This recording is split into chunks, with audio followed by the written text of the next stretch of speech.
So today I will be showing you guys how to cut the lace on your lace frontal wig.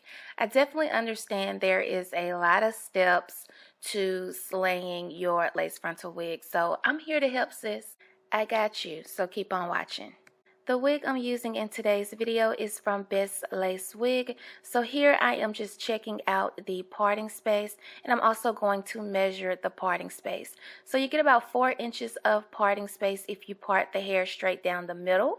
And if you decide to part the hair on the side, you get about 3 inches of parting space. And here is what the hairline looks like before I do any plucking. I'm not going to do too much plucking because the hairline does look pretty good.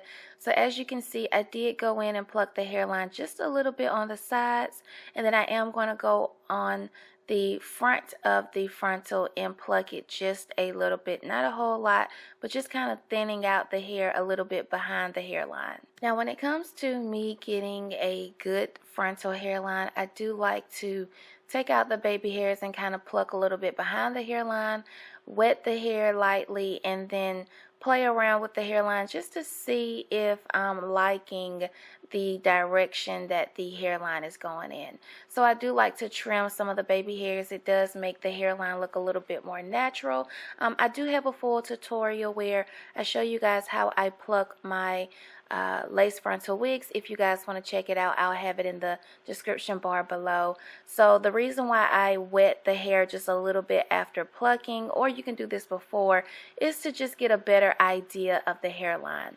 So this is what the hairline looks like after I have done a little bit of plucking. I did tint the lace using my Sally Hansen leg makeup, and this hairline looks darn good.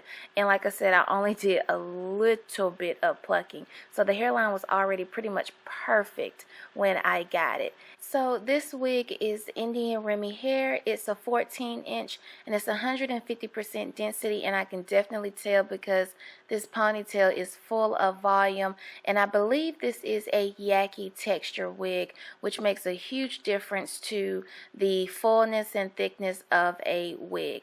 So next we're going to go ahead and cut the lace on this wig. I do prefer to cut my lace on a mannequin head or a block head just because it makes it a lot more easier when cutting around the hairline and creating those natural dips in the hairline. It just gives you a better outline when you are cutting the lace. So only thing I'm doing here is just following the dips in the hairline, and in some parts of this hairline I do have to create my own dips, and this gives the hairline a natural look instead of cutting the lace straight across, which I have done before in the past, but over time I learned that that is not a natural looking way to cut your frontal. So I just like to put dips in the frontal, which you will see in just a second. So you see how the hair is kind of dipping as I was cutting the lace, and you can see the lace separated from the hairline.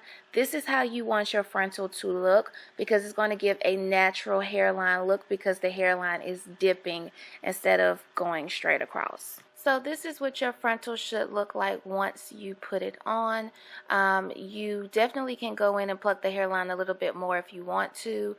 Sometimes you will need to go in and pluck when the frontal is on your head just to get a more natural look.